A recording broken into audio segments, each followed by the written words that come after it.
Intinya bahwa ya ini patut disayangkan menurut saya, karena persekusi yang seperti ini sebetulnya bukan hal baru yang terjadi di Indonesia.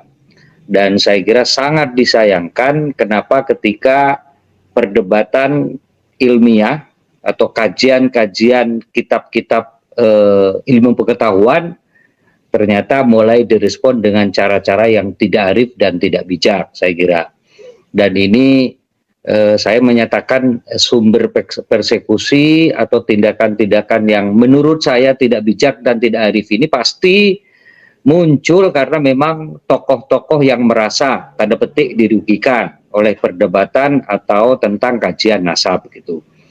Nah, karena itu patut disayangkan, dan saya kira pemerintah atau negara perlu mempersiapkan tindakan-tindakan, menurut saya tindakan hukum ya, karena tindakan persekusi itu pasti melanggar kitab KUHP, terutama pasal 335 sampai 337 itu jelas mengatakan barang siapa yang melakukan tindakan melawan hukum, melakukan tindakan kesewenang-wenangan yang mengancam eksistensi orang yang dilakukan oleh baik individu maupun secara kolektif terhadap individu atau kolektif lain, saya kira itu bertentangan dengan undang-undang, dan karena itu saya kira harus diproses secara hukum ya. Yang kedua, saya kira ini berkaitan dengan tentu saja perdebatan yang selama ini muncul. Sejak awal saya sampaikan bahwa teman-teman Bahlawi, teman-teman Habaib yang merasa tidak enak dengan hasil kajian Kiai Imad dan kiai-kiai yang lain, perlu melakukan bantahan dengan cara yang arif, dengan cara yang bijak. Sejak awal kita kasih solusi. Pertama, saya kira harus membantah ya, atau kemudian memansuh kajian-kajian yang selama ini muncul itu dengan kajian ilmu pengetahuan. Dalam hari ini kitab-kitab yang mereka miliki. Saya kok yakin teman-teman Bahlawi, teman-teman Habaib itu banyak yang alim, banyak yang kemudian bisa mempresentasikan kitab-kitab yang menurut mereka itu bisa membantah atau kemudian bisa memperdebatkan kajian-kajian atau postulat-postulat yang dilakukan oleh Kiai Imad. Harapan kita begitu, Pak. Karena itu jangan kemudian mengambil jalan pintas ya. Kalaupun kemudian tidak mampu atau tidak bisa mengkaji secara ilmiah tentang postulat-postulat yang dimunculkan atau yang dihadirkan oleh Kiai Imad, ya sudah tes DNA. Dan saya kira cara-cara itu jauh lebih elegan ketimbang kemudian mengompori atau memprovokasi umatnya. Bahkan kemarin saya dengar itu pidatonya Habib Muhdor di Jember itu, menurut saya bukan cara-cara seperti itulah yang mesti dilakukan Habib Muhdor ya. Mengancam akan memberikan shock terapi dalam bentuk apa katanya gitu, yang saya kira itu juga tidak mendidik. Nah karena tingkat itu tinggi saya kira, tingkat tinggi ya, apa shock terapi tingkat tinggi, saya nggak ngerti shock terapi tingkat tinggi itu maksudnya apa. Tetapi analisis saya, shock terapi tingkat tinggi itu bukan cara-cara ilmiah, bukan cara-cara yang islami ya. Dan saya kira cara-cara itu kuno lah, jangan dilakukan di Indonesia yang sekarang umat sudah mulai cerdas, umat sudah mulai paham tentang bagaimana cara menyikapi dan melakukan tindakan atas kajian-kajian ilmiah. Nah makanya apa yang disampaikan oleh Habib Muhdor, saya kira sama sekali tidak mendidik, dan sama sekali itu bukan cara-cara ulama, bukan cara-cara orang yang berilmu, dengan cara memprovokasi atau manas-manasi umat atau muhibbin seperti itu ya. Saya yakin kok kalau kemudian tidak ada ceramah seperti itu, pidato seperti itu, saya kira umat diam. Saya kira umat menyikapi secara bijak, secara arif. Jadi jangan dikompor-komporin seperti itu ya. Yang ketiga menurut saya, Pak Yusuf Bar dan teman-teman sekalian, bahwa sebetulnya apa yang ditujukan kepada Said Qori tentang provokasi, sebetulnya kita tidak memprovokasi, Pak. Kajian ilmiah itu sah, Pak, dan hasil intelektual itu sah, Pak. bukan provokasi. Nah, sementara kemudian saya nggak ngerti juga ya para muhibbin ini gimana cara kemudian menyampaikan. Para muhibbin saya kira ingatlah bagaimana Habib Bahar mencaci maki presiden kita, bagaimana Habib Bahar kemudian bin Smith itu memberikan pidato, memberikan ceramah yang saya kira sama sekali tidak mendidik umat ya. Bahkan ngomporin, pernah suatu saat berceramah sambil mengeluarkan senjata dan seterusnya. Masa cara-cara seperti itu yang kemudian dituruti oleh muhibbin? Masa cara-cara begitu yang mestinya kita berikan, kita jadikan panutan ya. Kita juga tahu bagaimana Habib Rizik misalkan menghina, mohon maaf ya, orang yang kita cintai bersama-sama, Al-Muhtaram Kiai Haji Abdurrahman Wahid. Saya nangis Pak, yang bilang bahwa Gus Dur itu buta hati dan buta mata dan seterusnya. Bagaimana mereka menghina, Habib menghina tokoh-tokoh kita. Bagaimana Habib kemudian memberikan statement yang menurut saya sama sekali tidak mendidik, bukan hanya provokasi tapi menghina Pak itu. Menghina pemimpin kita, menghina ulama-ulama kita dan seterusnya. Kenapa muhibbin tidak protes waktu itu? Dan saya kira ini menurut saya teman-teman muhibbin umat Islam di Indonesia juga harus bijak ya, dan harus bisa membedakan mana ulama yang alimul alamah dan mana ulama yang punya tingkah laku yang patut dijadikan panutan ya. Belum beberapa oknum Habib ya, kalau disebut oknum Habib yang membolak-balikkan sejarah Pak. Ini yang saya kira juga jadi masalah. Makanya sekali lagi ini patut disayangkan, dan saya sebagai warga Indonesia, warga Nahdlatul Ulama, juga pecinta para sayyid dan syarif, pecinta keluarga atau dzurriyyah Nabi, merasa kecewa Pak. Kenapa kok seperti ini terjadi? Makanya saya kadang mikir, ini organisasi Robitoh Alawiyah itu kerjanya apa? Ini Robitoh Alawiyah programnya apa gitu kan? Jangan hanya fokus kepada program-program untuk memastikan bahwa mereka keturunan dzurriyyah Nabi. Memang itu penting, tetapi saya kira Robitoh Alawiyah harus berpikir keras ya. Tertibkan itu oknum-oknum habaib yang menjadi anggota RA atau Robitoh Alawiyah itu. Robitoh Alawiyah jangan diam saja melihat beberapa habaib yang pidatonya seperti itu. Terakhir kemarin itu ada orang atau yang mengaku Habib yang menghina begitu kejamnya terhadap Menteri Agama kita, Gus Yakut. Masa Menteri Agama kita dibilang iblis? Masa Menteri Agama kita dicaci, dihina seperti itu? Itu menghina itu Pak, dan itu bisa dituntut secara hukum. Saya juga nggak ngerti kenapa orang-orang menerima begitu saja statement atau ceramah-ceramah yang menurut saya bukan tidak hanya mendidik Pak, tetapi juga menghina pemimpin-pemimpin kita, menghina ulama-ulama kita, menghina tokoh-tokoh kita. Makanya sekali lagi, tolong Robitoh Alawiyah sebagai organisasi yang punya otoritas untuk ngurusin Ba'alawi dan para Habib di Indonesia, itu harus bersikap Pak. Dan saya kira Robitoh Alawiyah itu harus punya program atau agenda yang lebih produktif lah, di samping memastikan dan ngurusin masalah dzurriyyah Nabi atau keturunan Nabi. Yang kedua saya kira tolong itu dijaga itu, terutama Habib-Habib yang muda-muda, yang ceramahnya sembarangan, yang tidak ada isinya kadang-kadang, tetapi juga ceramahnya justru ngomongin orang, ceramahnya juga ngerasanin orang, bahkan mungkin menghina tokoh-tokoh itu kita. Itu nggak benar Pak.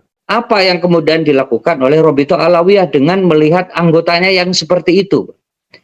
Yang ketiga menurut saya, mestinya Robitoh Alawiyah itu hidup di Indonesia, ikutlah aturan main di Indonesia, hidup di bangsa Indonesia, maka ikutlah undang-undang yang berjalan di kita. Ikut atau hidup di Indonesia, maka itu aturan main, norma, tradisi, adat istiadat yang ada di Indonesia Pak. Saya kira ini penting Pak. Kenapa kemudian kita atau beberapa orang atau beberapa ulama kemudian ikut mengkritisi masalah nasab Ba'alawi, nasab para habaib? Karena memang kita curiga banyak kiai-kiai, banyak ulama-ulama yang dalam hatinya atau dalam pikirannya itu berpikir ini benar nggak dzurriyyah Nabi? Kenapa? Karena perilaku mereka sebagian para oknum itu yang seperti itu. Karena sebagian dari oknum habaib itu yang menurut saya tidak berperilaku seperti Rasulullah Shallallahu Alaihi Wasallam. Banyak dari oknum-oknum habaib itu yang tidak berlaku selayaknya orang yang berilmu. Banyak mereka atau oknum-oknum itu yang berperilaku yang menurut saya jauh dari aturan atau prinsip-prinsip dalam berceramah dalam Islam. Saya kira itu masalah, dan saya kira Robito Alawiyah sebagai organisasi yang menaungi para habaib di Indonesia harus bersikap, jangan diam. Kalau tidak mampu dan tidak bisa meyakinkan umat dengan cara ilmiah bahwa habaib di Indonesia itu adalah dzurriyyah Nabi, ya sudah, kemudian melakukan kegiatan-kegiatan yang produktif. Saya sebetulnya minta kepada Robito Alawiyah bikin program yang produktif. Satu, misalkan masalah kita di Indonesia itu banyak, Pak, dan sampai sekarang belum bisa teratasi bersama-sama. Masalah kemiskinan, ya, masalah kemudian pengangguran, masalah serangan narkoba, masalah kemudian judi online, dan masalah-masalah lain yang mestinya itu yang mendesak untuk digarap. Bukan kemudian bikin ceramah, mohon maaf, menurut saya ngawur, Pak. Bukan kemudian bikin statement yang kemudian sama sekali tidak membuat umat ini tenang, tetapi justru membuat umat ini gaduh. Bikin statement yang justru tidak kemudian membuat umat ini lebih nyaman hidup, ya, tetapi juga membuat umat ini jadi kebingungan, Pak. Robito Alawiyah mestinya bikinlah pendidikan yang lebih produktif, membina umat yang lebih produktif, dan saya kira itu jauh lebih bermartabat, Pak, ketimbang kemudian memberikan ceramah-ceramah menurut saya yang tidak produktif, yang kemudian itu justru mengadu domba umat. Kalau kemudian kita dianggap pengadu umat, ya pengadu umat itu bukan kita, Pak, ya mereka-mereka oknum-oknum itu. Sekali lagi, ceramah-ceramah mereka itu mengadu umat, memecah belah umat, Pak. Bukan hanya memecah belah umat, tetapi kemudian membuat pemimpin-pemimpin kita juga jadi diadu domba, Pak, dengan ceramah-ceramah yang mereka sampaikan itu, yang sama sekali menurut saya tidak mendidik. Saya kira tetap saja bahwa yang paling menentukan dan mempengaruhi emosi umat itu kan elit, ya, elit agama, atau dalam hal ini adalah tokoh agama, para ulama, para kiai, termasuk habaib, ya, yang saya kira merasa tanda petik, ya, tertuduh karena nasabnya dipertanyakan begitu. Nah, tergantung beliau-beliau itu. Nah, makanya mestinya kajian itu ya dijawab dengan kajian, ya. Kemudian hujah itu ya dibalas dengan bil hujah. Kitab itu dibalas dengan kitab. Penelitian itu dijawab dengan penelitian. Jangan dijawab dengan provokasi, ya. Kiai Imad dan kiai-kiai lain yang merasa yakin dengan tesis Kiai Imad itu, menurut saya meskipun keras, tapi belum dalam konteks memprovokasi, tapi dalam konteks meyakinkan bahwa kemudian ada sekian banyak kitab, bahwa ada sekian banyak kajian, apakah itu oleh Kiai Imad, apakah itu oleh ulama-ulama atau tokoh-tokoh di negara-negara lain seperti Maroko, Yaman sendiri dan seterusnya, itu tetap dalam konteks meyakinkan publik tentang kajian-kajiannya, tidak dalam bentuk provokasi. Nah, apa yang dilakukan oleh, mohon maaf, Pak Alawi, teman-teman habaib, itu bukan kemudian hujah dibalas dengan hujah, kajian dibalas atau dibalas dengan kajian, tetapi kemudian kajian atau ilmu pengetahuan dibalas dengan provokasi, Pak. Nah, provokasi. Makanya sekali lagi saya heran, ya, kenapa sih para habaib ini, Pak Alawi ini kok tersinggung banget dengan kajian-kajian yang muncul yang kemudian meragukan eksistensinya sebagai dzurriyyah Nabi Muhammad SAW. Makanya menurut saya para habaib, saya kira yang banyak yang alim, banyak yang bisa baca kitab, banyak yang menguasai kitab-kitab, dan mungkin juga banyak yang melek ilmu pengetahuan, ya tolong kalau merasa beliau-beliau itu terganggu, ya harus dijawab dengan ilmu pengetahuan itu. Makanya kita sudah kasih pilihan, Mbak. Dan saya sebetulnya yakin kok banyak para habaib yang alim yang itu bisa kemudian memperdebatkan ya apa yang dijadikan postulat atau menjadi kesimpulan keimanan. Yang kedua, kalau kemudian merasa betul-betul yakin bahwa dirinya dzurriyyah Nabi, ya sudah tes DNA. Jangan kemudian memprovokasi umat bahwa tes DNA itu haram. Dan itu apa? Itu bukan jawaban, Pak. Bahkan mungkin yang bilang bahwa tes DNA itu haram bukan orang awam, Pak. Tapi habaib, Habib Hanif kalau tidak salah ya. Orang yang menurut saya bukan tidak tahu teknologi, bukan orang yang tidak melek teknologi.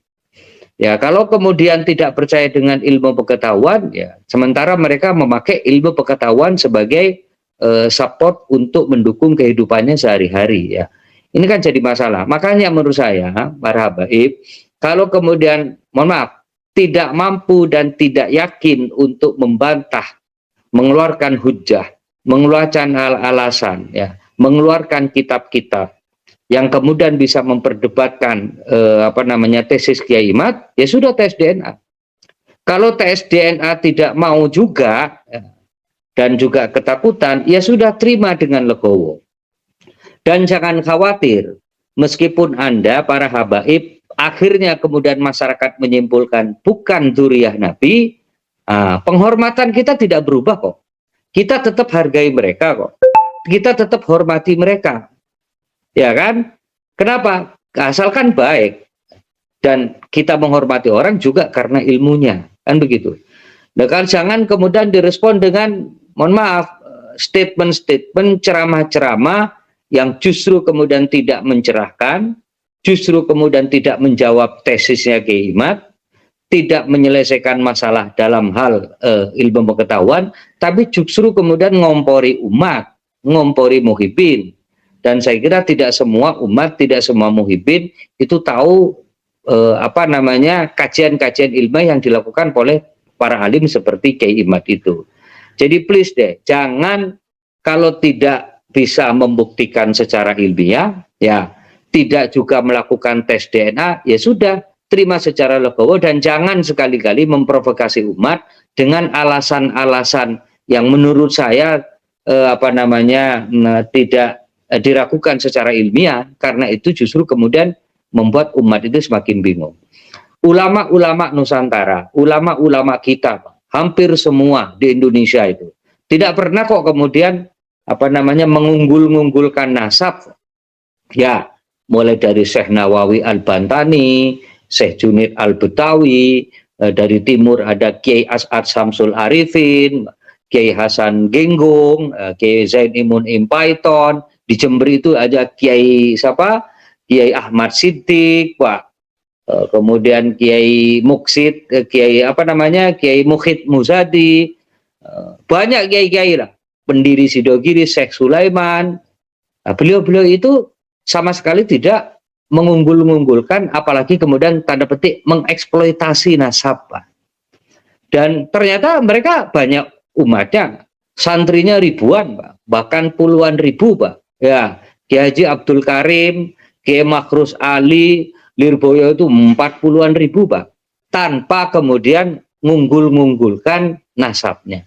Tanpa kemudian, mohon maaf, mengeksploitasi nasab dan keturunannya.